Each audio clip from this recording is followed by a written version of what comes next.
시청자 여러분 안녕하십니까. 12월 16일 JTBC 아침 N을 시작합니다. 먼저 오늘 아침 주요 뉴스입니다. 윤석열 전 대통령이 정적을 제거하고 권력을 독점하기 위해서 12.3 비상계엄을 선포했다고 내란 특검이 밝혔습니다. 특검은 또 윤 전 대통령이 12월 3일을 선택한 건 트럼프 대통령 취임 전, 즉 권력 교체기에 미국을 설득해 계엄에 대한 개입을 사전에 차단하려는 의도였다고 했습니다. 통일교의 정치권 로비 의혹을 수사 중인 경찰이 통일교 가평 천정군과 전재수 전 해수부 장관의 자택 등 10곳을 압수수색했습니다. 한 학자 총재가 구속 수감돼 있는 서울구치소에 대한 압수수색도 이루어졌는데 영장엔 한 총재를 피의자로 적시했습니다. 일본이 유네스코에 제출한 사도광산 관련 첫 보고서가 공개됐습니다. 위원회의 권고에도 세계문화유산 등재 당시 약속했던 조선인 강제동원에 대한 직접적 설명은 이번에도 빠졌습니다. 오늘은 전국이 흐린 가운데 수도권과 중부 일부 지역에 비나 눈이 내리겠습니다. 아침 최저 기온은 영하 4도에서 영상 5도, 낮 최고 기온은 4도에서 14도로 어제보다 다소 높겠습니다. 180일간의 수사를 마친 특검이 12.3 계엄에 대해 내린 결론, 권력의 독점과 유지였습니다. 윤석열 전 대통령이 정적을 제거하고 권력을 독점하기 위해 계엄을 벌였고 북한의 도발까지도 이용하려 했다고 봤습니다. 사초를 쓰는 자세로 임하겠다고 했던 내란 특검의 수사가 마무리됐습니다. 첫 소식 조혜연 기자입니다. 지난 3월 구속 취소로 풀려난 윤석열 전 대통령은 개선 장군이라도 된 듯 환하게 웃으며 관저로 복귀했습니다. 하지만 오래가지 못했습니다.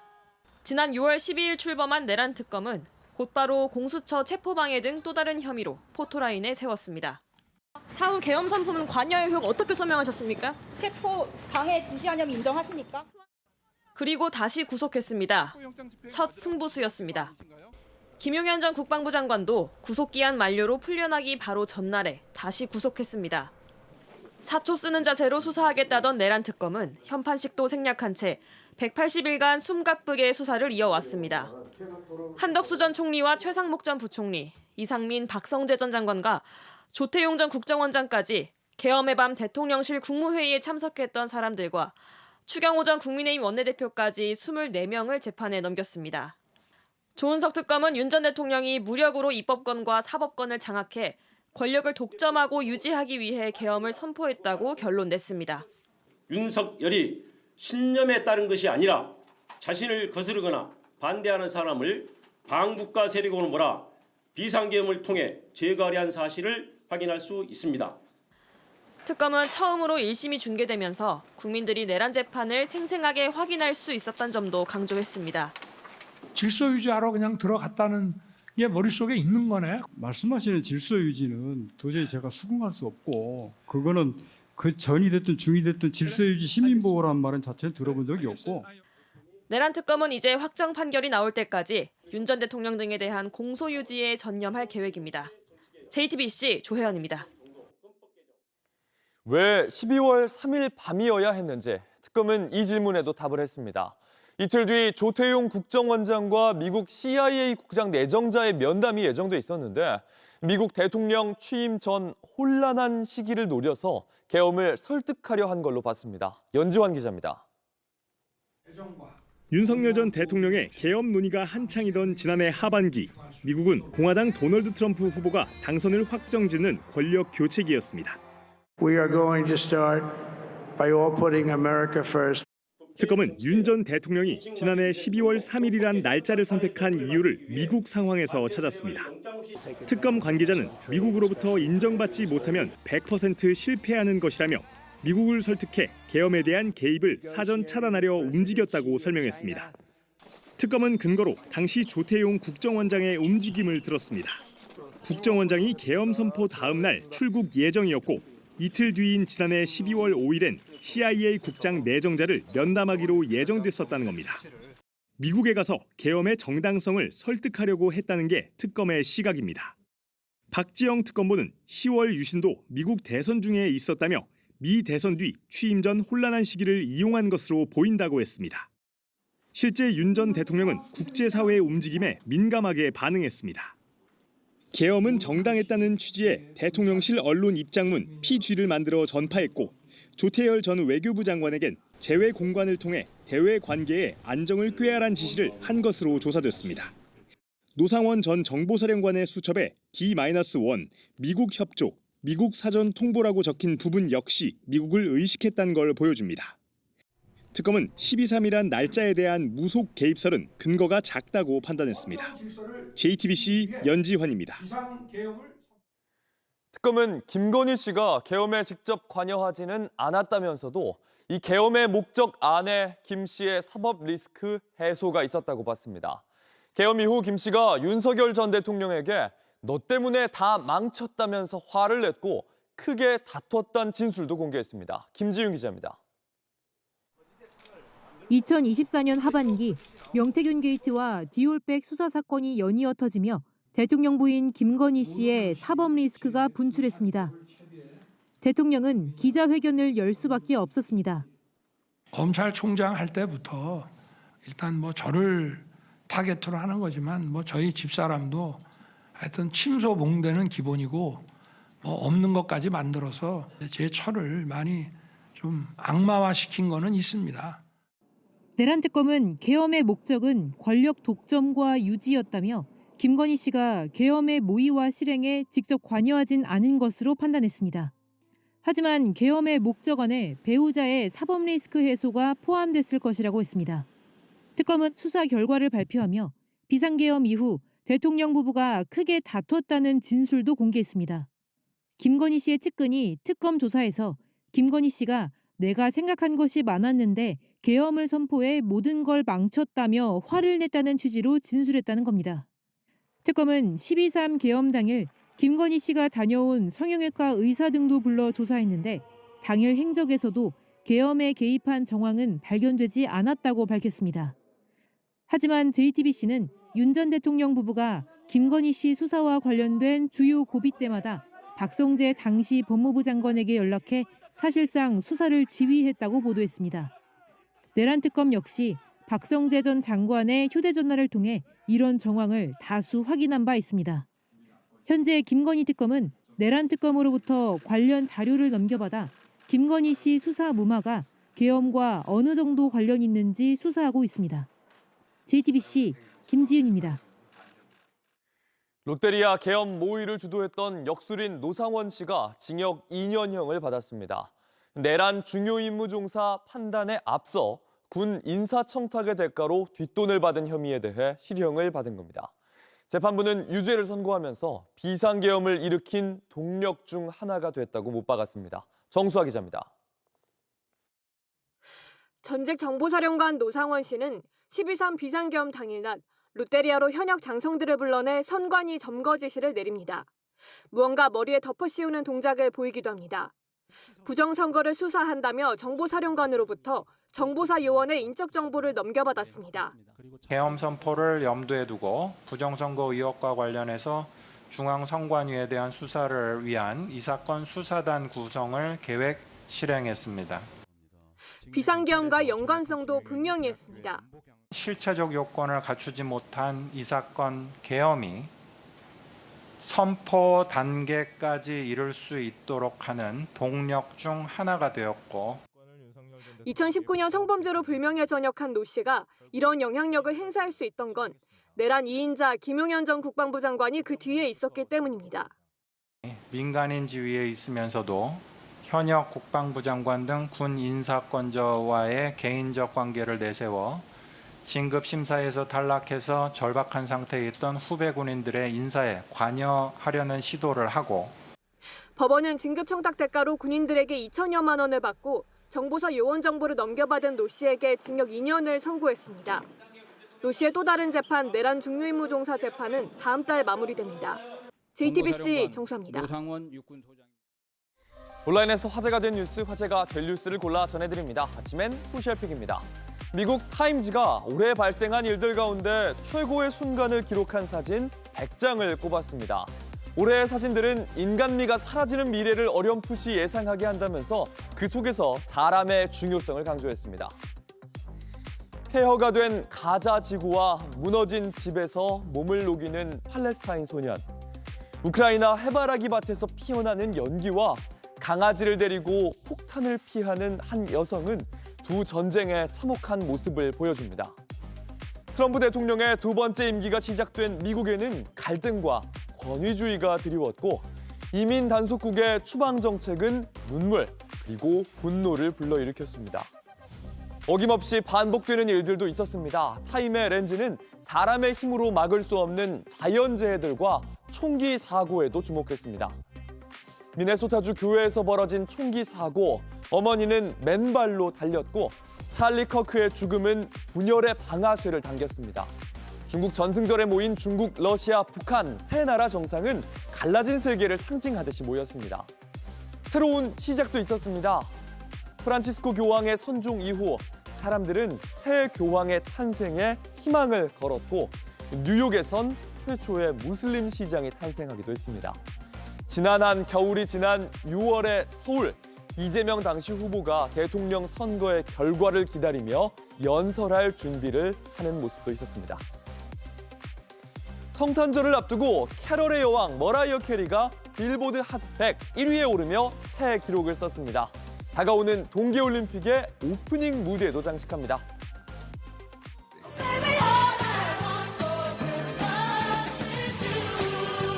(1994년) 발매된 이 팝송이 다시 한번 이번 주 빌보드 핫 100의 정상에 올랐습니다. 빌보드는 차트 67년 역사상 가장 긴 기록이라며 지금까지 20주 동안 1위를 한 곡이라고 소개했습니다. 이로써 머라이어 캐리의 1990년대부터 2020년대까지 매 시대 차트에서 1위를 차지한 최초의 가수가 됐습니다. 2026년 밀라노 코르티나 동계올림픽의 개막식 무대에 나선다는 소식도 전해졌는데요.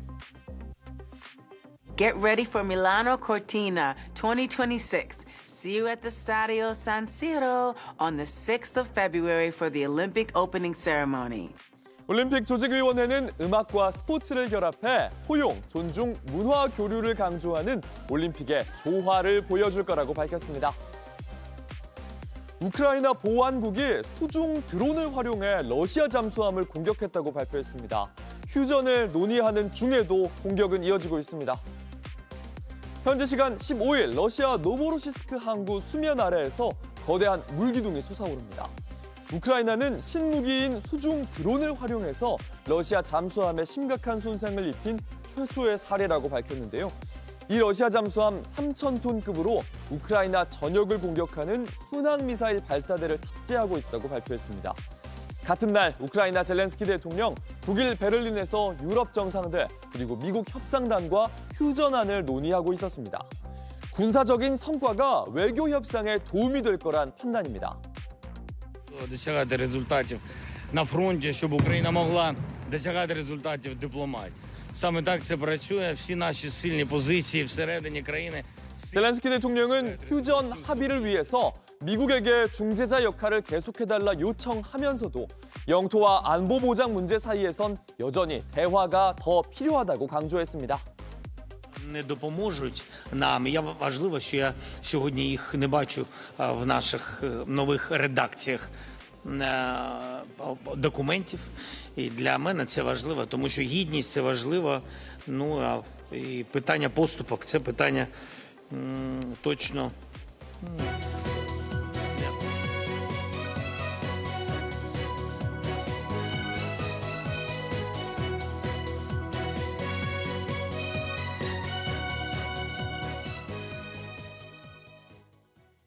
통일교 금품 수수 의혹을 수사하는 경찰이 통일교의 가평 천정군과 전재수 전 해양수산부 장관의 자택 등 10곳을 압수수색했습니다.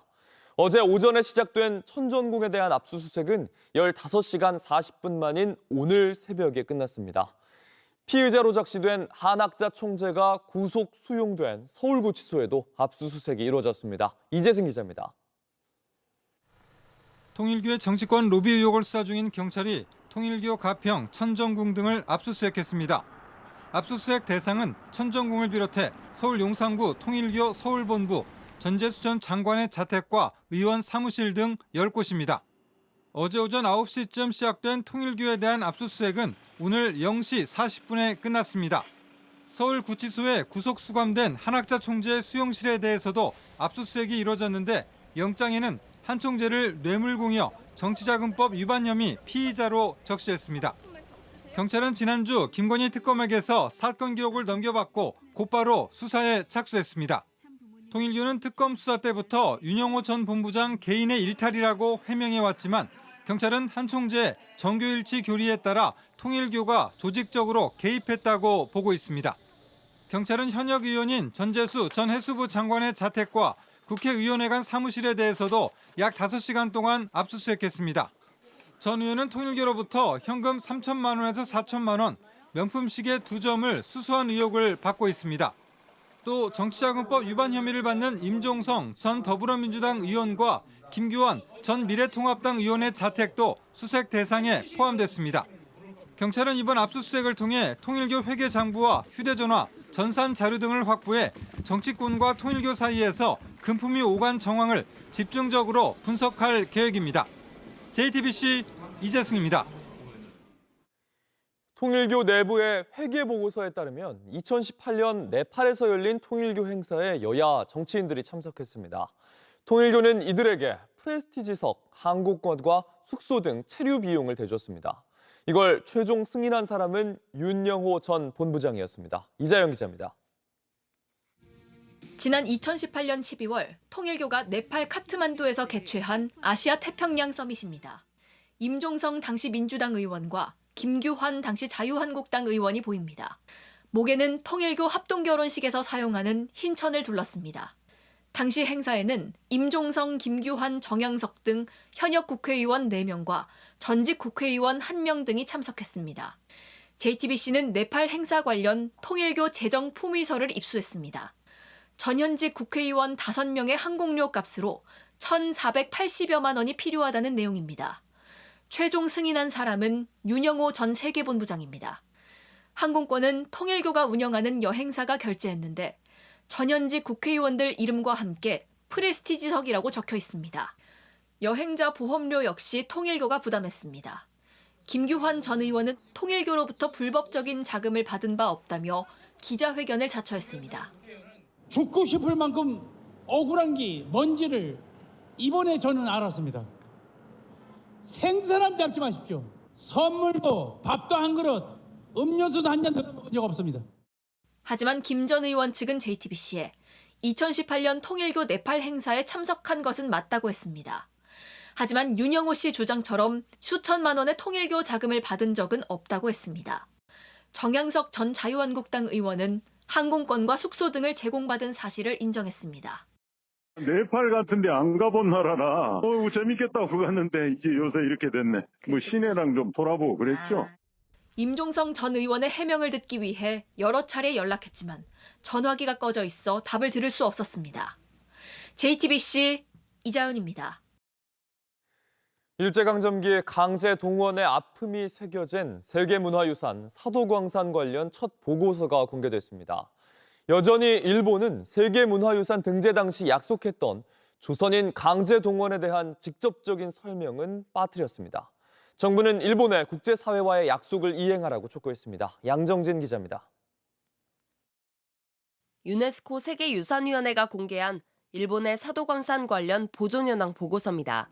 지난해 7월 일본이 사도광산을 세계문화유산으로 등재할 당시 위원회가 권고한 8개 사항의 이행 결과가 담겼습니다. 당시 위원회는 광산 개발의 모든 기간을 포함한 전체 역사를 해석과 전시에 반영하라고 권고했습니다.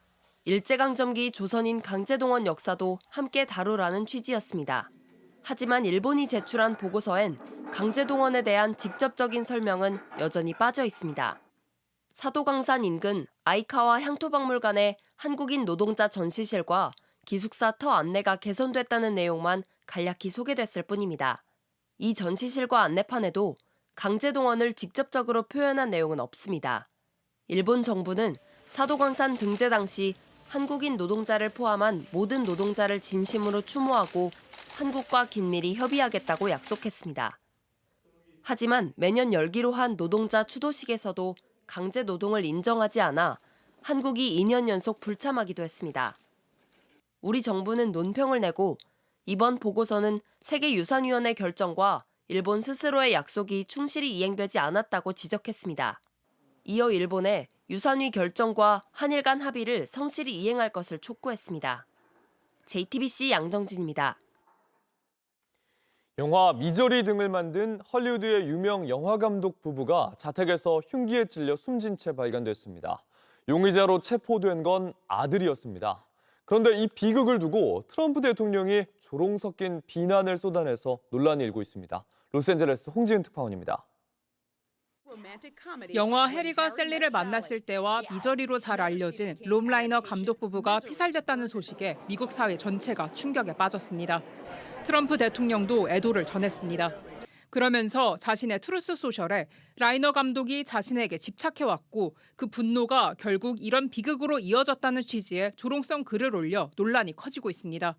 라이너 감독은 생전 열성적인 민주당 지지자로 트럼프 대통령을 강하게 비판해왔습니다. Donald Trump is the single most unqualified human being to ever assume the presidency of the United States. He's mentally unfit. We have a year before this country becomes a full-on autocracy and democracy completely leaves us. 게빈 뉴섬 캘리포니아 주지사도 트럼프를 아픈 사람이라며 강하게 반발했습니다. 공화당 내부에서도 비판이 나왔습니다. 토마스 매시 공화당 하원 의원은 잔혹하게 살해당한 사람에 대한 부적절하고 무례한 발언은 용납할 수 없다고 지적했습니다. LA 경찰은 라이너 감독의 아들 닉 라이너를 살해 용의자로 체포했습니다. We have our robbery homicide division handling the investigation. They worked throughout the night on this case and were able to take into custody Nick Reiner, a suspect in this case. He was subsequently booked for murder. 현지 언론은 닉이 부모와 갈등을 겪어왔고 과거 마약 중독 문제도 있었다고 전했습니다. 하지만 범행 동기나 구체적인 사건 경위는 아직 밝혀지지 않았습니다. 할리우드는 물론 미 정치권에서도 애도의 물결이 이어지고 있습니다. 로스앤젤레스에서 JTBC 홍지은입니다. 날씨입니다. 오늘은 전국이 흐린 가운데 수도권 등 중부지방에 곳에 따라 비나 눈이 오겠습니다. 예상 강수량은 5mm 미만, 적설량은 1cm 안팎입니다. 아침 기온은 대구가 영하 2도, 서울과 광주가 3도, 낮 최고 기온은 서울이 7도, 대구와 광주가 11도로 대체로 어제보다 높겠습니다. JTBC 아침엔을 마칩니다. 내일도 7시 반에 아침을 열겠습니다. 시청해주셔서 감사합니다.